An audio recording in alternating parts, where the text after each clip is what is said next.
हजरात,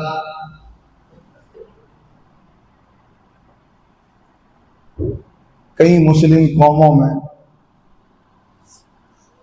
इन दिनों में शादियों का माहौल है।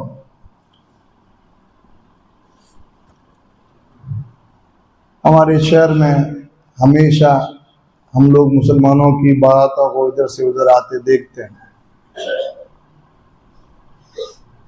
और जैसे जैसे वक्त गुजर रहा है शादियों के अंदर तब्दीलियां भी आ रही हैं। शादी और निकाह क्या है, इसके अल्लाह ताला ने क्या फायदे रखे हैं, इसकी क्या बरकतें हैं, ये एक अलग उन्वान है। आइंदा इंशाअल्लाह इस पर भी कभी बात की जाएगी। समाजी तौर पर शादी एक बंधन है जो मर्द और औरत के बीच कायम होता है, और इसके जरिए दो खानदान तश्कील पाते हैं।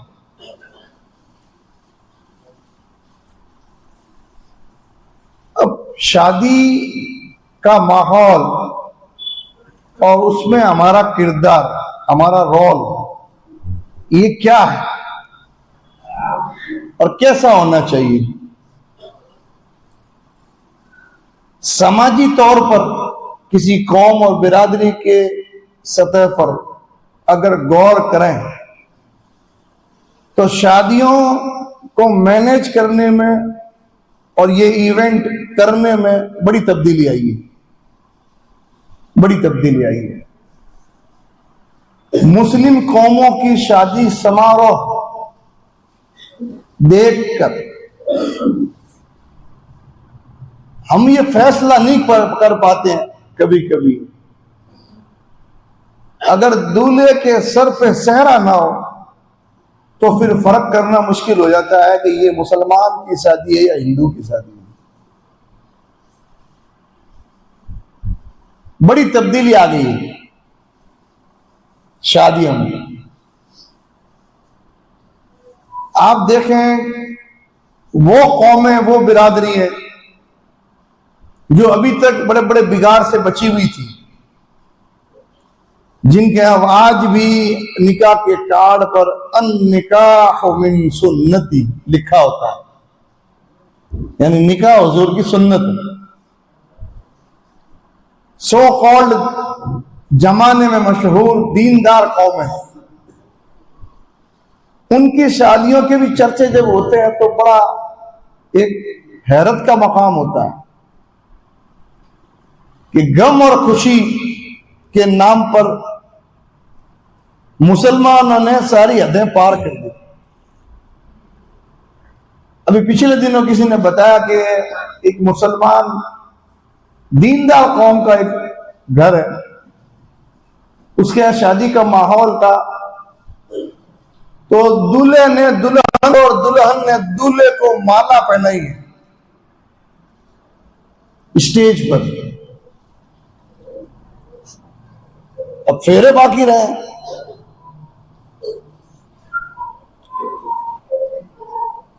क्या बाकी रहा बताइए। दीनदार कौम है साहब, हम दीनदार हैं और कुछ हम अहले हदीस, यहां तक भी लोग कहते हैं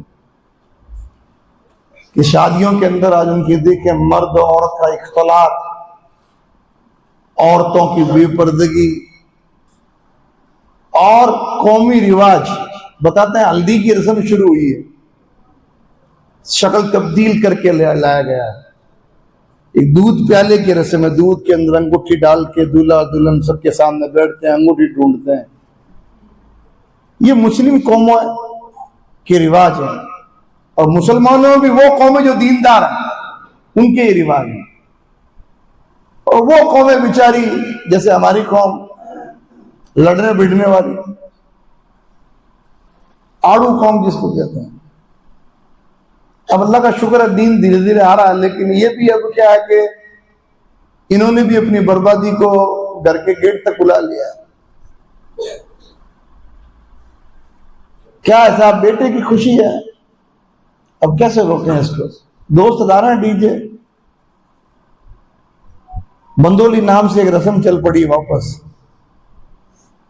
जो पहले आज से करीब 3-4 साल पहले इसका वजूद खत्म हो चुका था हमारी कौम में। ठीक है, आज से 10 साल पहले बंदोली निकलती देखी किसी ने? आपने देखी किसी की बंदोली? नहीं देखी। नए सिरे से वापस आई है मार्केट में, शक्ल चेंज करके। गांव के अंदर रिवाज था निकाह से एक दिन पहले बंदोली निकालने का। एक गधा घोड़े पे बैठता और फिर लेके चलता उसको पूरे शहर में। तो अब बंदोली की एक नई किस्म क्या आई है, डीजे के साथ। लड़के और लड़कों में भी बुरा ना माने, वो लड़के जो वज़ा पता से है मुसलमान बेचारे, लेकिन अल्लाह के नबी की हदीस जो मैं कभी कभी बयान भी करता हूं कि गाने बजाने की वजह से अल्लाह ताला शक्लें बदल देगा, कुछ को बंदर किसको खिंजीर बना देगा। ये डीजे के पीछे चलने वाले की शक्लें बदल गई है। अल्लाह गवाह है, कभी कभी पहचान नहीं पाते ये अपना है या पराया है, और उसके पीछे औरतें। अब मेरे से ज्यादा आप ज्यादा जानते हैं कि शादियों का माहौल और शादियों में जो बिगाड़ जो बड़ा है कि कम हुआ है। कई चीजें तो आपको पता होगी, शरीक होते हैं आप तो, हमें तो कोई बुलाता भी नहीं, अल्लाह का शुक्र है। खुशी, फरहत, घर के अंदर दिन आया खुशी का, बेटे की निकाह, बेटी की निकाह, और फिर उस पर क्या है, कौमी रिवाज के नाम पर, खुशी के नाम पर जो चल रहा है समाज में, सही है कि गलत है? ये मैंने कहा दर्स नहीं करेंगे आज, फिर गुफ्तगू करेंगे अपन, सही है कि गलत है ये चीज? दिनों दिन बढ़ता जा रहा मामला, दिनों दिन बढ़ता जा रहा, कम होने का नाम नहीं ले रहा। और अफसोस और अलमिया फिर इस बात का कि कौम के रहबर, कौम के सदर, जिम्मेदार, कोट पैंट पहनने वाले, शर्ट इन रखने वाले, बड़े गैर मुस्लिमों से ताल्लुक रखने वाले, कौम के सम्मेलन करवाने वाले, समारोह कराने वाले, अच्छे नाम बड़े बड़े, आंखें बंद करके बैठे। क्या है साहब, कौम का पैसा बचाना है, सम्मेलन कराओ। सम्मेलन में सामूहिक हुआ, गरीब की बेटी पढ़ानी है, उस गरीब के घर में जाके दे। सम्मेलन में शरीक होने से डबल पैसे उसने कौमी रिवाज पे लगाए। आप एक जोड़े से 60,000 ले लें, एक लड़के से 60, एक लड़की से 60, क्या है सम्मेलन में गरीब की बेटी, गरीब का बेटा निकाह करेंगे। 1,20,000 रुपए उसने कौमी रिवाज को अपनाने में लगाया सिर्फ। क्या फायदा हुआ फिर गरीब की बेटी का?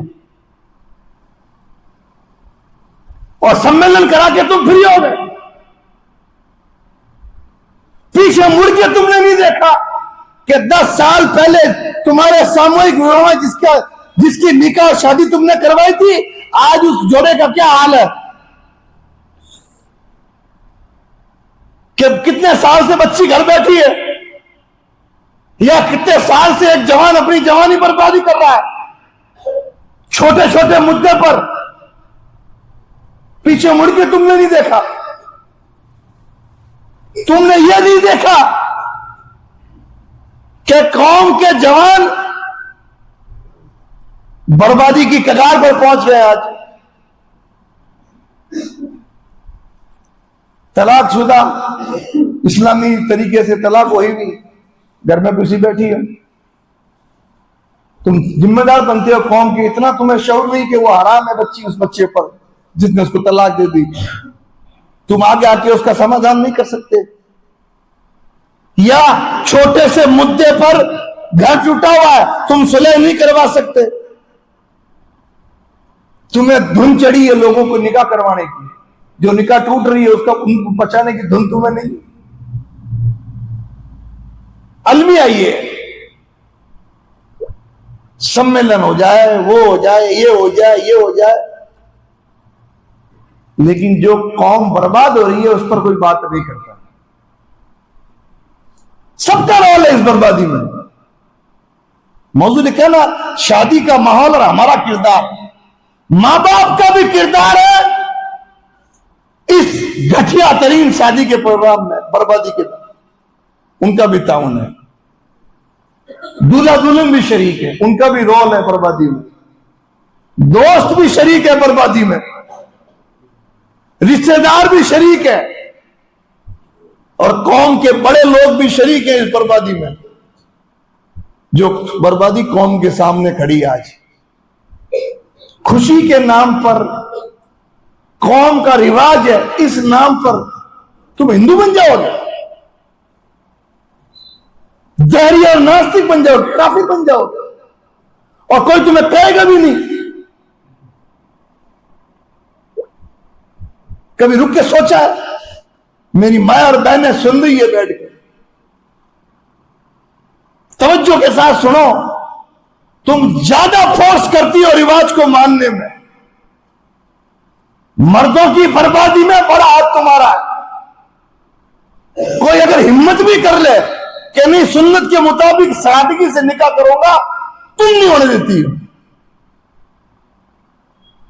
तुम्हें पता भी है तुम खुशी के नाम पर, बेटे की खुशी, बेटी की खुशी, कौम का रिवाज, ये रस्म, वो उड़ानी, वो चादर, ये मायरा, ये दहेज, इसके नाम पर तुम कहां खड़ी हो तुम्हें पता भी है। जो काम करने के हैं उधर किसी का ध्यान नहीं जा रहा है, बस चंद दिनों की वाहवाही और गवर्नमेंट से कुछ फायदा मिल जाए और हमारा नाम हो जाए, इस चक्कर में कौन निकाले बर्बादी को बाहर। ध्यान ही नहीं जा रहा किसी का। आप जैसे मेरे जैसे चाहते हैं साहब कि यार ये हो तो गलत रहा है, कि धीरे धीरे जिस तरीके से हमारे समाज में या मुस्लिम कौम में, मुस्लिम बिरादरियों में जिस तरीके से अल्लाह के अजाब को दावत दी जा रही है, गलत हो रहा है, ऐसा नहीं होना चाहिए। अब मेरे जैसे आप जैसे लोग सोचते भी हैं, तभी क्या फायदा जब खुद के घर में या रिश्तेदार में निकाह आती है तो भाई साफा पहन के सबसे पहले खड़ा होता है मौलवी साहब को। कैसे रुकेगी ये चीजें, कैसे रुकेगी? कुरान की आयत पढ़ी मैंने आपके सामने, सूरह बकरा की आयत है। अल्लाह ताला इस आयत में इरशाद फरमाते हैं मुसलमानों से, है मुसलमान हम सब, औरतें भी मुसलमान है, हम भी मुसलमान है, इसको याद रखें, हम मुसलमान हैं। अल्लाह फरमाते हैं या अय्युहल्लज़ीना आमनू उदखुलू फिस्सिल्मि काफ़ा, मुसलमानों, मोमिनो, तुम इस्लाम में दाखिल हो जाओ पूरे के पूरे। क्या मतलब? मुसलमान हो तो इस्लाम में पूरे दाखिल हो जाओ, आधा तीतर आधा बटेर नहीं, आधा मुस्लिम आधे काफिर नहीं, पूरे दाखिल हो जाओ। अब सब आदमी औरतें गौर करें, इस्लाम में पूरा दाखिल होने का मतलब क्या? कि नमाज का वक्त हो तो तुम नमाज पढ़ के तो अपने आप को मुसलमान साबित कर दो, लेकिन जब शादी का मौका हो तो तुम झंडा लेके खड़ा जाओ हम तो काफिर हैं।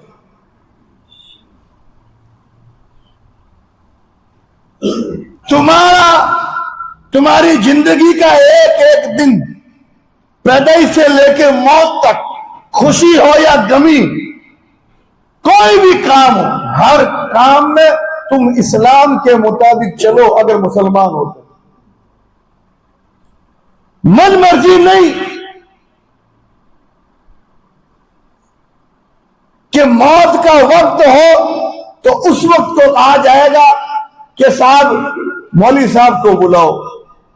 अब हमारे घर में मौत हुई है, कफन कैसे देना, दफन कैसे करना, गुस्ल कैसे देना, कब्रिस्तान कैसे ले जाना, नमाज कैसे पढ़नी, फिर तीजा, चालीसा, फातिहा, दरूद, ये सारे कुछ नाटक जितने हैं ये सब कैसे करने, मौलवी साहब से पूछेंगे। मरने के वक्त में मुसलमान इस्लाम याद आ जाता है, खुशी के मौके पर, गम के मौके पर इस्लाम याद आया। खुशी का मौका है शादी का, कभी बुलाया मौलवी साहब को कि बताओ अब शादी के मौके पर इस्लाम क्या कहता है, कैसे शादी करनी है? कि नहीं, शादी तो ऐसे करनी है जैसे पड़ोसी जो गैर मुस्लिम है वैसे कैसे करनी है। शादी तो बेटी की खुशी है, बेटे की खुशी है, कौम का रिवाज है। वैसे मैयत पे भी कौम का रिवाज ढूंढो ना, कि पहले हमारे बाप दादे गैर मुस्लिम थे, राजपूत थे, तो चलो इस बार क्या करते हैं, कौम का रिवाज है, मुल्क का रिवाज है, चलो दफनाते नहीं है, जला देते हैं, जला दो मुर्दों को तुम्हारे। सख्त बात है लेकिन कड़वी है, क्या करा। इस्लाम में पूरे दाखिल हो जाओ, हर मामले में तुम इस्लाम को फॉलो करो, मुसलमान हो तो साबित करो कि मुसलमान है। इस्लाम एक कानून और एक दीन और निजाम हयात और जिंदगी जीने के तरीके का नाम है। इस्लाम तुम्हें हर चीज की तालीम देता है। अल्लाह को राजी करने की कोशिशें करो, रसूलुल्लाह के तरीके के मुताबिक चलो। तुम उस रसूल को और उस नबी को मानने वाले हो जिसने तुम्हें हर हर चीज सिखा दी, खाने का तरीका, पीने का तरीका, सोने का, उठने का, जागने का, काम का, धंधे का, हर तरीका सिखा दिया। मुसलमान अगर हो तो कौमी रिवाज की परवाह मत करो, लोगों की देखा देखी मत करो, समाज के कानून की परवाह मत करो, बेटे और बेटी की खुशी में अपनी कब्र को बर्बाद मत करो। अल्लाह को हमेशा याद रखो। एक तरफ इस्लाम, एक तरफ कौम का रिवाज। मुसलमान को क्या अपनाना चाहिए? इस्लाम अपनाना चाहिए। अगर कौम का रिवाज अपनाता है तो कहीं ना कहीं उसका इस्लाम डाउट में, ईमान कमजोर है। अल्लाह राजी होना चाहिए कि कौम राजी होनी चाहिए? कौम राजी नहीं भी हुई और रब राजी हो गया तो कामयाबी है, और कौम राजी हो गई, रब नाराज हो गया तो बर्बादी है। दुनियावी लिहाज से भी ये रिवाज और ये शादी के तरीके हमारे दुनियावी लिहाज से भी सही नहीं है। क्यों? गैर मुस्लिमों के अंदर देखें आप, गैर मुस्लिमों के जो शादी समारोह होते हैं ना, वो भी ऐसे नहीं होते जो पढ़े लिखे लोग हैं, इनके यहाँ तो ऊंच नीच होती है, बड़े ऊंचे जाति का होता है उनके यहाँ भी शादी। ये जो रिवाज आज हमारे अंदर है ना गैरों के, ये भी गैरों के उन कौमों के रिवाज है जो SC ST है। किसी ओसवाल या बनिए की शादी में डीजे पे लोगों को नाचते देखा क्या आपने? नटियों और मेघ वालों के शादियों में डीजे आते हैं या सिंधियों के आते हैं। अब तो हर कौम के अंदर आ रहे हैं, ऊंट आ रहे हैं, गधे आ रहे हैं, घोड़े आ रहे हैं। कौमी लिहाज, दुनियावी लिहाज से भी ये चीजें बर्बादी की है कि लोग अच्छा नहीं समझते इसको। क्या यार इतना उद्यम है, पूरा शहर सर पे ले लिया इन्होंने, पूरी गली सर पे ले ली इन्होंने, ये कैसी शादी इनकी? दुनियावी लिहाज से भी लोग अच्छा नहीं समझते इनको। गाड़ियों के पीछे दान दहेज छोड़ दो, गैर मुस्लिम लिखवाते हैं कन्यादान और दहेज, यानी मायरा और दहेज छोड़ दो। गैर मुस्लिम इसकी मुहिम चला रहा है, ऊंचे तबके के लोग गैर मुस्लिमों के। दुनियावी लिहाज से भी ये रिवाज जो हमारे अंदर है वो सही नहीं है, हमें इसकी परवाह नहीं। दीनी लिहाज से उस पर तो शायद होगा कि नहीं होगा, अपने आप को कुरान पे तो पेश करेंगे कि नहीं करेंगे? अल्लाह क्या चाहता है वो फकत पता करेंगे कि नहीं करेंगे? शुरुआत से लेके एंड तक हमारे सारे बड़ी बड़ी चीजें आप कुरान हदीस पे पेश करें कि क्या हो रहा है। शुरुआत कहां से होती है हमारे यहां शादी की? शादी की शुरुआत तारीख से, और तारीख पर तारीख कैसे तय होती है? कैसे होती है तारीख तय? शिव जी को हाथ में लेके घूमना पड़ता है और ले जाके एक से दूसरे हाथ में वो शिव जी जाते हैं।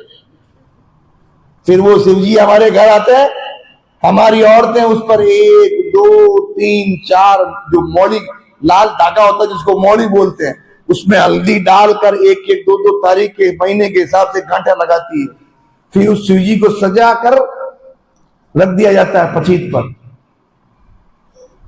अल्लाह की कसम कई कई सालों पुराने मैंने लोगों के घरों में नारियल देखे हैं। क्या ये कि ये तेरे दादाजी की तारीख का नारियल है।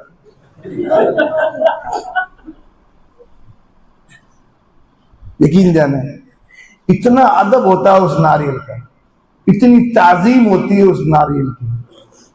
अदब ताजीम अल्लाह का हक है, ताजीम और अदब ये अल्लाह का हक है।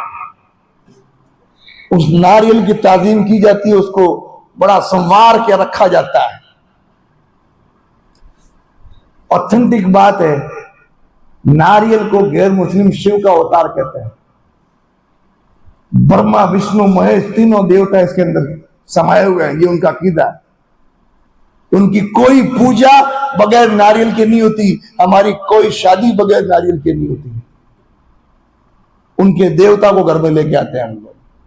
क्या कुफर बाकी रहा बताओ आप। और इतनी इससे मोहब्बत, इतनी मोहब्बत, छूटता ही नहीं हमसे नारियल। अक्सर मुस्लिम कौमों की शादियों में नारियल का वजूद है हमारे शहर में। यह आता ही आता है, ये नहीं आएगा घर में शादी में।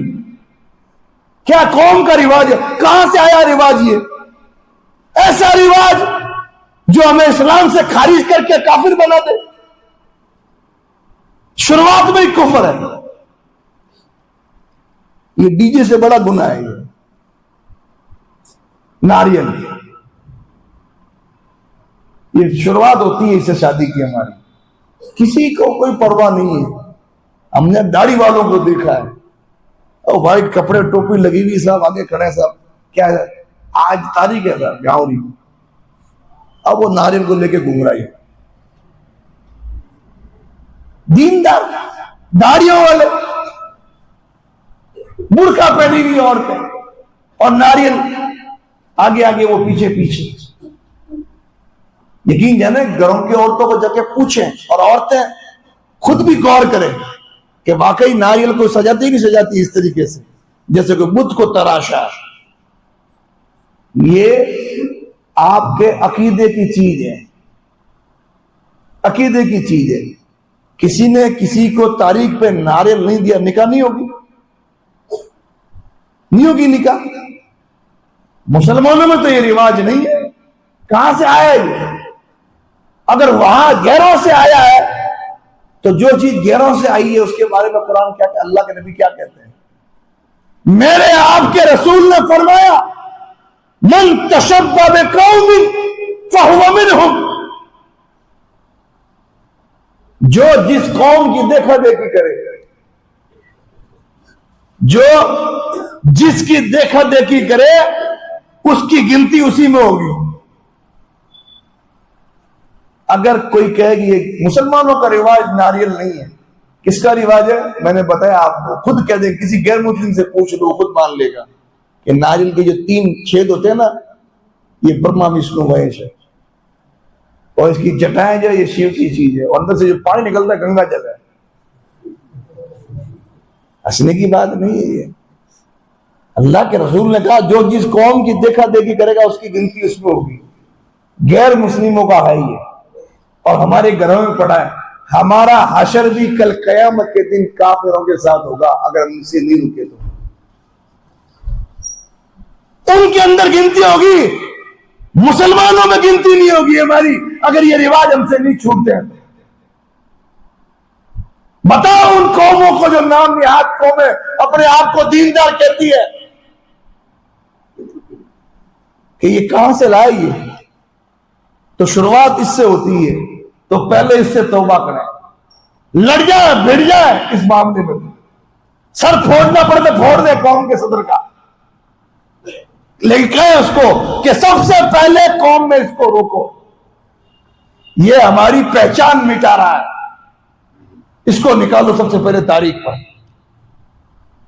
दूसरी चीज, बड़ी बड़ी चीजें बताऊंगा आपको, ताकि कोई आप में से अल्लाह का बंदा खड़ा और तौबा करे इससे और तय करे कि इन चीजों से, आज से इन चीजों पे लानत मेरी जो मेरे रब की, ना करेंगे ना करने देंगे घर वालों को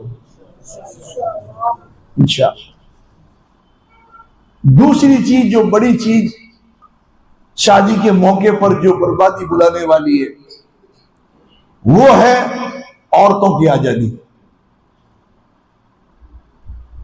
सारा कुछ औरतों से जुड़ा होता है। आदमी इतना मशगूल होता है शादी के इस बड़े काम को निबेड़ने में कि भूल जाता है कि घर की औरतें कहां जा रही है, कहां आ रही है, क्या पहन रही है, क्या पहना रही है, क्या खा रही है, क्या खिला रही है, किससे मिल रही है, किससे मिला रही है, कुछ नहीं भूलता, कुछ नहीं देखता वो। इन मौकों पर ही बिगाड़ पैदा होते हैं बड़े बड़े। अल्लाह के नबी ला यखलुवन्न रजुलन बेइमरअतिन सालिसा मुशैतान, कोई मर्द किसी औरत से तनाई में ना बैठे, तीसरा शैतान होगा। मर्द औरत का इज्तिमा शादी के मौके पर, मर्द भी आ रहे, औरतें भी आ रही है, कुल आम मजलिस के अंदर सब शरीक है। हराम का इस्लाम ने ऐसे इज्तिमा को, ऐसी बैठक को, ऐसी मजलिस को कि जिसमें मर्द औरत साथ हो। मस्जिद का माहौल, क्या औरतें मस्जिद में आती है अल्लाह के रसूल के दौर में, नमाज पढ़ के, जुमा पढ़ के औरतें मस्जिद से निकली, जुमे के दिन भीड़ होती है, निकली तो रास्ते में सब मिल गए, मर्द और साथ हो गए। अल्लाह के नबी ने देखा मस्जिद से जा रही है, रोड के अंदर सब मिल गए, भीड़ के अंदर होती ना बाजारों में भीड़, ऐसी भीड़ होगी। फौरन अल्लाह के नबी ने आवाज देकर कहा औरतें रुक जाओ, जब तक औरतें ना निकल जाए आदि बार कोई ना निकले। औरत का रास्ता सड़क के बीच में नहीं है, दीवार से चिपक के चले, और मर्द सड़क के बीच में चले, दोनों साथ ना चले। फौरन कानून बता दिया। मस्जिद में भी अगर औरतें आएगी तो मर्दों से अलग बैठेगी, और शादी में साथ बैठ सकती है। अब ये तकरीर चल रही है, औरतों को ऊपर क्यों बिठाया साथ? साहब इस्लाम का हुक्म है मर्द औरत साथ नहीं बैठेंगे, लेकिन मस्जिद में नहीं बैठना। शादी में सारे हुक्म भूल जाता है आदमी, शादी में सब साथ है, ये बड़ी चीज। और फिर औरतों का जो मामला लिबास का, शादी के माहौल में खास तौर से, ये भी काबिल मलामत। अल्लाह के नबी फरमाते हैं सिनफानी मिन अहलिन नार, दो जहन्नम के लोग, दो गिरोह जहन्नम के, दो तरह के गिरोह है जो जहन्नम में जलेंगे, आग में जलेंगे। मैंने उनको दुनिया में अभी तक नहीं देखा, मेरे नबी को अल्लाह ने बचा लिया। एक तो वो जो गायों की दुमों की तरह अपने हाथ में कोड़े रखेंगे और लोगों को कोड़े मारेंगे, जहन्नम में जाएंगे, उनको मैंने नहीं देखा अभी तक। और एक वो औरतें कासियातुन आरियातुन मामिलातुन, वो औरतें जो कपड़े पहनने के बावजूद नंगी होगी, लोगों को अपनी तरफ ध्यान खींचने वाली और खुद लोगों की तरफ ध्यान देने वाली, सर बख्ती ऊंटों की तरह जुड़े बनाए हुए, कल कयामत के दिन जन्नत में ले जाएगी। जन्नत में जाना दूर, जन्नत की खुशबू भी नहीं पाएगी, जबकि जन्नत की खुशबू दूर दूर से आ रही होगी। कितना बड़ा अज़ाब बताया। कितना बड़ा अजाब। लिबास, उरिया लिबास, पहले तो लिबास उरिया, ऐसा गंदा लिबास कि लिबास है कि नहीं पता नहीं कर सकते। और आज बुरखा जो कि हथियार बन चुका है, ऐसे बुरखे कि जो 50 औरतों के अंदर भी एक बुरखे वाली हो तो दूर से दिख जाएगी, ऐसा बुरखा अट्रैक्टिव, लोगों का ध्यान खींचने वाला, चुस्त बारीक जिस्म से लगा हुआ बुरखा था पर्दे के लिए। आज बुरका पहन के औरतें बेपर्दा हो गई और नाम कैसा, हम तो बुरका पहनती है। तो बुरका नहीं पहनती, बुरके को तूने हथियार बनाया। लिबास का खास ख्याल शादी ब्याह के मौके पर क्या पहन रही है हमारी घर की बच्चियां औरतें। अल्लाह के रसूल फरमाते हैं, एक औरत खुशबू लगाकर किसी मजलिस से गुजरे इस नीयत से कि वो लोग खुशबू पाएंगे मेरी, पता चलेगा खुशबूदार औरत, फहिया कदा व कदा यानी जानिया, वो औरत जानिया और बदकार है जो खुशबू लगाए, तेज महक लगाए, लोगों तक के नाकों तक पहुंचाने वाली। इसका ख्याल रखें, बेपर्दगी का। और तीसरी चीज जो ख्याल रखने की है वो हम नौजवानों को खास ख्याल रखना है। और वो क्या है, बड़ी चीज शादी के मौके पे दो चीजें तो इस्लाम का हुक्म बताया मैंने आपको, नारियल का और बेपर्दगी का, और औरत और मर्द की आजादी और उनके साथ उठने बैठने और एक ही मजलिस का, जो बड़ी चीज है। तीसरी चीज क्या है जो शादी ब्याह के मौके पर रुकनी चाहिए, बताएं आप। बड़ी मशहूर चीज है, हम सब शामिल है उसके अंदर। तो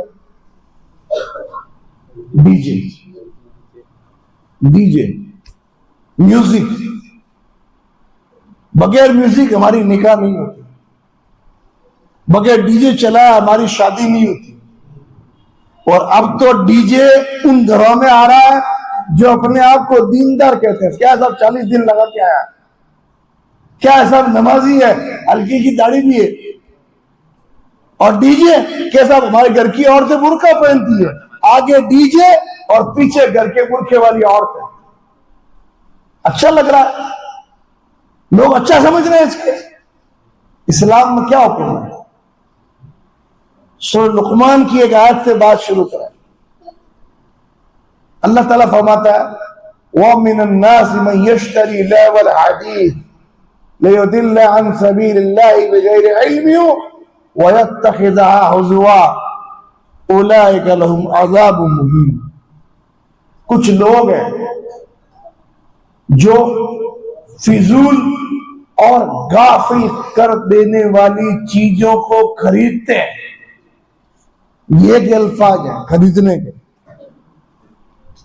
कुछ लोग हैं लोगों में जो कैसी चीजें खरीदते हैं, मोल लेते हैं। कैसी चीजें? जो गाफिल कर देने वाली हो, फिजूल हो, ताकि लोगों को अनजाने में गुमराह कर दें अल्लाह के रास्ते से।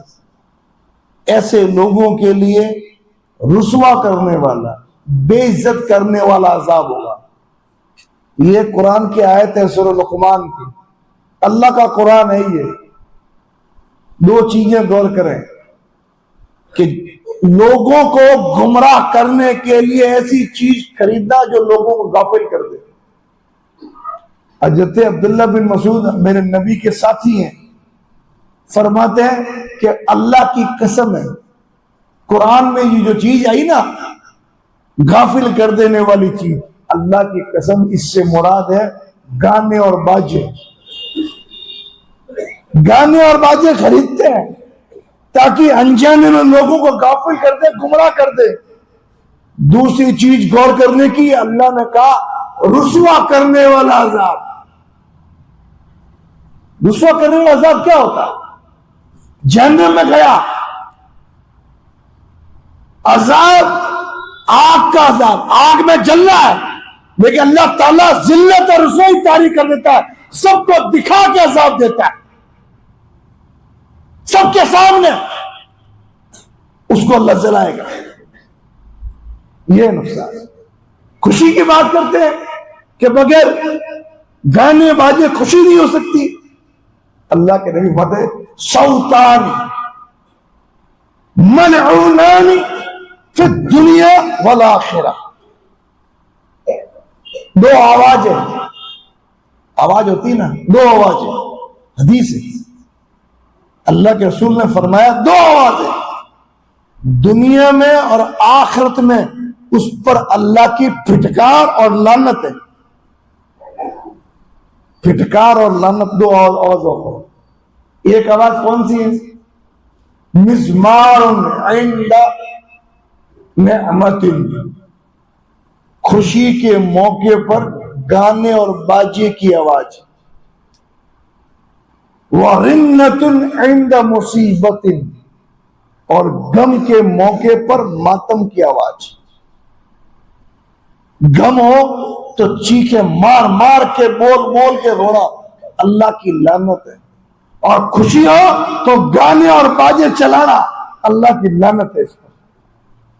ऐसी खुशी इस्लाम के अंदर नहीं है।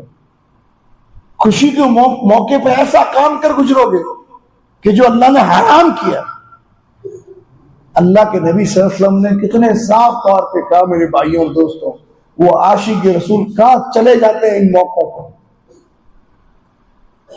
दीनी मसले मसाइल की बात आएगी तो ये अहले गेले, ये अहले हदीस, ये गुस्ताख, ये नबियों को नहीं मानते, ये वलियों को नहीं मानते, इनसे दूर रहो, इनको सलाम मत कहो। कि मेरे नबी ने फरमाया कि अल्लाह ने मुझ पर ढोल को हराम करार दिया। क्यों नहीं बताते लोगों को? पैदाइशी सुन्नी है ना ये तो। तुम्हारी कौम इतने सालों से तुम चीख रहे हो मिंबरों पर, अल्लाह के रसूल का मिंबर सिर्फ मुसलमान को गाली देने के लिए बनाया तुमने। मौत आ जाता है कि उस वक्त इनको क्यों नहीं बताते लोगों को कि मेरे नबी ने फरमाया इन्नल्लाह हर्रम अलैया अल खम्र वल मैसर वल खूबा,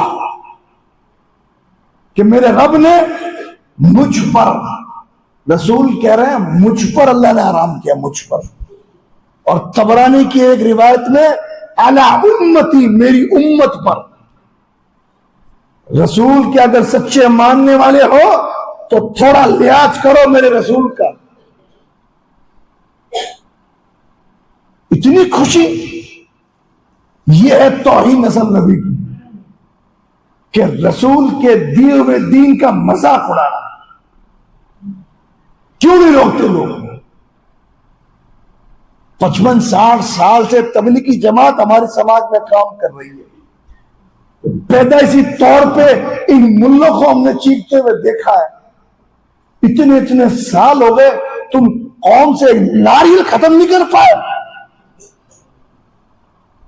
कौम से तुम बाजे और डीजे खत्म नहीं कर पाए। हराम रस्में हिंदुओं की तुम उठा नहीं पाए।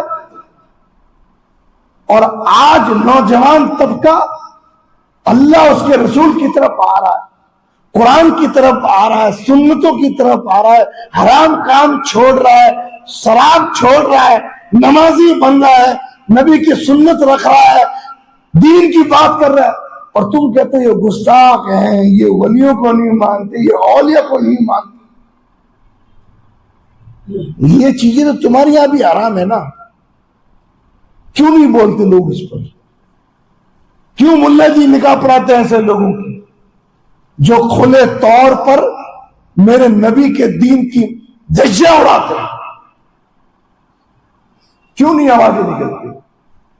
और ये सो कॉल्ड कौम के जिम्मेदार सदर, सेक्रेटरी या ये सम्मेलन करवाने वाले क्यों आंखें नहीं खुलती इनकी? होते काम तो इनसे नहीं होते हैं कि जिन कामों पे थोड़ी मेहनत की जाए तो बर्बादी रुक सकती है। पैसों की बर्बादी, इज्जत की बर्बादी, रिश्ते नातों की बर्बादी, वो तो इनसे नहीं होते। फिजूल के काम करवा दो इनसे। क्यों? कि गैरों को राजी करना है। कितनी बड़ी बात है। लेकिन नबी ने कहा अल्लाह ने ढोल को मुझ पे हराम करार दिया। समझते हैं हराम चीज हर, मैं भूल गया, सब मर्द सोने की अंगूठी पहन रहा है, सासू दे रही है मोहब्बत से जवाई को सोने की अंगूठी। हराम से बात याद आई है। आशिक के रसूल बनते हो, उन चीजों पर भी तुम नहीं आ सकते जो अहले हदीसों में, सुन्नियों में, बरेलवियों में, जमाती में, सबके अंदर हराम है। सब कहते हैं साहब हाँ ये तो गलत है, उस पर तो एक हो जाओ, उस पर तो मिलके कौम को समझाओ कि आ जाओ सब, अहले हदीस भी आ जाए, बरेलवी भी आ जाए, सुन्नी जमाती सब आके कौम को समझाए कि जो हराम है वो हराम है, इसका बाइकाट है। अल्लाह के नबी ने फरमाया हुर्रिमा लिबासुल हरीर वद्दाबी अला ज़ुकूर उम्मती। रेशम का लिबास और सोना पहनना मेरी उम्मत के मर्दों पे हराम है और मेरी उम्मत की औरतों पे हलाल। कितना साफ फरमान है। मेरे नबी ने कहा हराम तो हराम। अब जो इस हराम को पामाल करेगा, हुर्मत इसकी, वो हराम खोर कहलाएगा, नबी का बागी कहलाएगा और अल्लाह का गुनहगार कहलाएगा। क्यों नहीं बताते? ये तो आराम चीज है, हम परवाह नहीं करते। छोटी सी चीज बताऊं आपको। एक आदमी अल्लाह के रसूल के साथ में बैठ के खाना खा रहा था अपने बाएं हाथ से, जिसको हम कहते हैं उल्टे हाथ से रोटी खा रहा था। अल्लाह के रसूल ने कहा कुल बेयमीन, अपने दाएं हाथ से रोटी खा दो, सीधे हाथ से खा। हराम को सुनकर उससे नहीं रुकने वाला कि भाई इस्लाम ने, रसूल ने हराम करार दिया, हम ये काम नहीं करेंगे, हम अंगूठी उतार के बीवी बच्चों को दे देंगे। इस्लाम ने हराम किया, हम सोना नहीं पहनेंगे मर्द। इस्लाम ने, रसूल ने हराम किया, हम ढोल बाजे नहीं बजाएंगे। हराम से रुकना, हराम पर अमल करना बड़ी चीज है। छोटी सी चीज बता रहा हूं। अल्लाह के नबी ने उसको कहा अपने सीधे हाथ से दाएं हाथ से खाना खा। उसने कहा मैं तो नहीं खा सकता, घमंड में आ गया। अब ये हराम तो नहीं था ना, नाफरमानी थी नबी की, हराम तो नहीं खाना। आपने कहा बस सीधा ही खा, सीधे हाथ से खा, दाएं हाथ से खा। उसने कहा मैं तो नहीं खा सकता। अल्लाह के नबी ने उसको इस नाफरमानी, जो बात नबी की नहीं मानी, आपने क्या कहा? तू ना खा सके, इतनी सी बद्दुआ दी, तू ना खा सके। साहबा कहते हैं जिंदगी भर वो आदमी अपना सीधा हाथ अपने मुंह तक नहीं ले जा सका। सीधे हाथ मुंह तक नहीं, हाथ अल्लाह ने पैक कर दिया उसको। छोटी सी नाफरमानी थी, यहां हराम कहा जा रहा है। और कुरान कहता है फलयहज़रिल्लज़ीना युखालिफूना अन अम्रिही, जो रसूल की नाफरमानी करता है उसको डरना चाहिए कि कहीं दुनिया में उसको अज़ाब ना आ जाए पड़ा।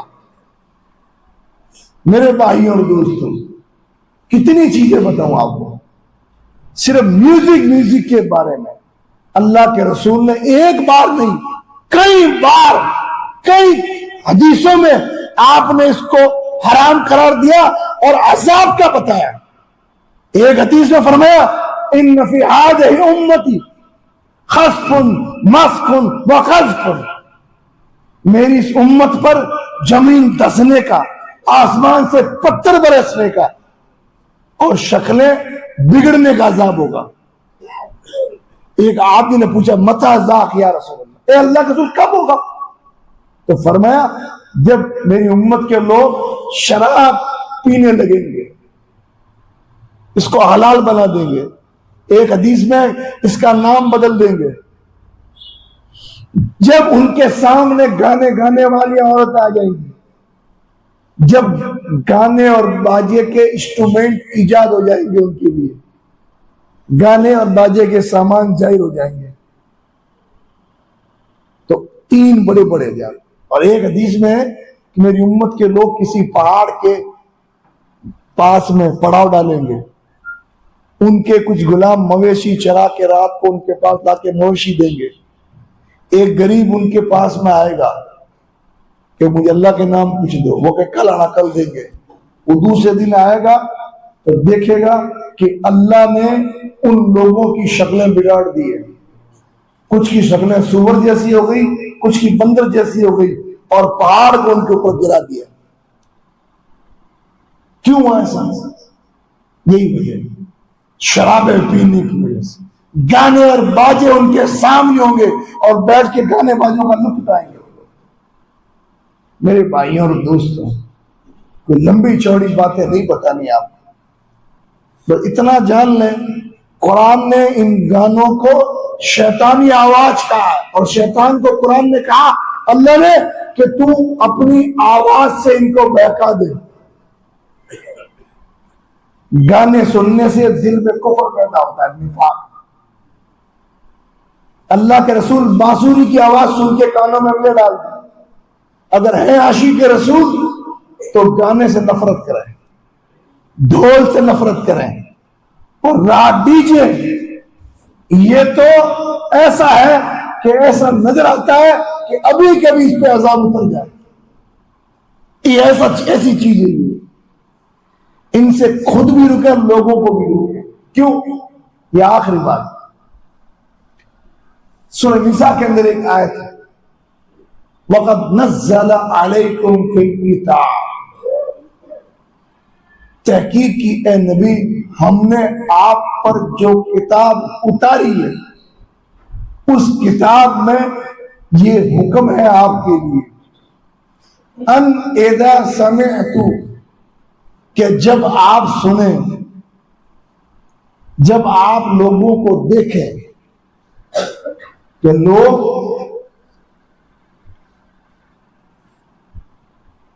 आयातिल्लाही युकफरु बिहा व युस्तहज़अ बिहा, जब आप लोगों को सुने कि अल्लाह की आयतों का इनकार कर रहा है या अल्लाह की आयतों का मजाक उड़ा रहा है, दो चीजें अल्लाह कुरान में अपने रसूल से कह रहा है। जब आप देखें और सुने लोगों को कि लोग अल्लाह की आयतों का इनकार कर रहे हैं, इनकार क्या होता है? क्या आप किसी को कुरान सुनाए, नहीं माने, घमंड में मजाक उड़ा रहे हैं, अल्लाह रसूल का फरमान पता है, फिर भी मौज मस्ती के अंदर मजे कर रहे हैं। जब आप लोगों को ऐसा देखें तो कुरान ने क्या कहा? फला तक़अदु माहुम, उनके पास हरगिज ना बैठे, हत्ता यखूदु फी हदीसिन गैरी, यहां तक कि वो दूसरी बात ना करने लग जाए। ये मेरे और आपके लिए है, ये डीजे वालों के लिए, हराम करने वालों के लिए, नारियल वालों के लिए, बेपर्दा घूमने वालों के लिए, बैंड बाजा से बारात दिखाने वालों के लिए, रंडी और औरतों को मेहंदी रात में नचाने वालों के लिए, उन लोगों के लिए नहीं है यह हमारे लिए और आपके लिए। अगर मुसलमान हैं तो इस पे अमल करें कि जब किसी को देखे कि अल्लाह के दीन का मजाक उड़ा रहा, कुरान कहता है फला तक़अदु माहुम, उसके पास हरगिज न बैठे, यहां तक कि वो जो तौबा ना कर ले या दूसरी बात ना कर ले। अगर बैठे रहे तो कुरान कहता है तुम उन्हीं के अंदर शुमार हो जाओगे, उन जैसे बन जाओगे। और फिर बहुत बड़ी बात की अल्लाह ताला ने कि अल्लाह ताला ऐसे मुनाफिकों को और ऐसे काफिरों को जहन्नम पे जमा करेगा। तो अगर खुद को अजाब से बचाना है, औरतें भी सुने, करने वाला छो करता, हमें पता है ये हराम काम है। अल्लाह की कसम है, हर गिज वहां ना बैठे, अगर वहां बैठे तो अजाब के बराबर के भागीदार है। कुरान मना कर रहा है, बुर्का पहन के डीजे के पीछे ना जाए, रुके, किसी की नाराजगी की परवाह नहीं है मेरे भाई। मैंने पिछले हफ्ते 2 हदीसें सुनाई थी। अल्लाह राजी होना चाहिए, लोग चौन नाराज होते, हम नहीं गए और नाराज हो गए, अल्लाह एक दिन राजी कर देगा उनको, क्योंकि अल्लाह के रुख में बताएं उनको आपसे बड़ी मोहब्बत है, खून के रिश्तेदार हैं, सगे संबंधी हैं, आपसे कोई लड़ाई नहीं। ये जो काम कर रहे हैं ये काम अल्लाह ने उसके रसूल ने हराम किया है। अगर मैं यहाँ आऊंगा तो मैं अजाब का भागीदार बनूंगा। मुंह पे कहें उसको, तो नफरत नहीं होगी, नाराजगी नहीं होगी। अगर हो भी गई तो रब उनको राजी कर देगा, लेकिन उनको राजी करने के लिए रब को नाराज कर दिया तो क्या होगा, अल्लाह उनके हवाले कर देगा। और रिश्तेदार किसके काम आए जो हमारे आएंगे, क्यों आखिरत काली करते हैं। रुकें, औरतें खास तौर से जिस शादी में डीजे हो उसमें ना जाए, जिसमें नारियल की रस्म हो उस तारीख में ना जाए, साफ तौर पे रुके। और नौजवान खास तौर से ये जो बंदोली की रस्म चल रही है, अल्लाह की कसम मैं आपसे वादा लड़ा चाहता हूं, जितने बैठे उन सबसे वादा लड़ा चाहता हूं, अगर समाज से इस नई रस्म को खत्म करना है तो आपको हाथ उठा के वादा करना पड़ेगा कि हम लोग इसमें शरीक नहीं होंगे। सब वादा करें कि हम लोग बंदोली की रस्म में शरीक इंशाल्लाह नहीं, हाथ खड़े करके वादा करें इंशाल्लाह नहीं शरीक होंगे। क्यों, ये भी शुरू हुई है और ये अजाब की रस्म, हम सब रुकेंगे इंशाल्लाह इससे। और औरतें भी वादा करे कि जब तुम कौम के घटिया तरीन गलीस तरीन लड़कों के पीछे पीछे डीजे में जाती हो तो तुम हमारी इज्जत का जनाजा निकालती हो, तुम खास तौर से रुको कि तुम भी डीजे के अंदर नहीं जाओगे, तुम भी ऐसी बारात में शरीक नहीं होगी जहां ढोल आते हो, और तुम बेपर्दगी से तौबा करोगी। औरतें भी अपने आप से वादा करें, हम सब मिलेंगे जब ये रस्म खत्म होगी। मेरे भाई और दोस्तों, इससे हमारी इज्जत नहीं बढ़ रही है, इससे रब नाराज हो रहा है, कौम के अंदर इंतशा इख्तलाफ पैदा हो रहा है। और कब खत्म होंगी ये चीजें, जब एक एक आदमी रुकेगा। जैसे आज आपने वादा दिया हम नहीं जाएंगे, आप बाहर जाके अपने भाई को समझा कि उससे वादा लें, एक एक दो दो लोग, इसमें कोई फिर कम रस्ते नहीं है। आप सुन्नी मौलवी से पूछेंगे वो भी आराम कहेगा। ये और बात है कि उनके पास नबी की सच्ची मोहब्बत नहीं है, इसलिए वो रोक नहीं पा रहे, ना रोक पा रहे। वरना आओ हमारे यहां पर कि हमारा नौजवान जिस दिन अल्लाह उसको हिदायत देता है उसी दिन से बगैर कहे वो इन चीजों से रुकना शुरू हो जाता है। ये है नबी की सच्ची मोहब्बत की निशानी। तो अल्लाह ताला इस अजाब से हमारी कौम को बचाए, हमारी औरतों को अल्लाह हिदायत अता फरमाए, हमारे नौजवानों को हिदायत अता फरमाए और सबको मिलकर इस बुराई के खिलाफ खड़े होने की तौफीक अता फरमाए। आमीन। तकब्बल या रब्बल आलमीन। वमा अलैना इल्लल बलाग।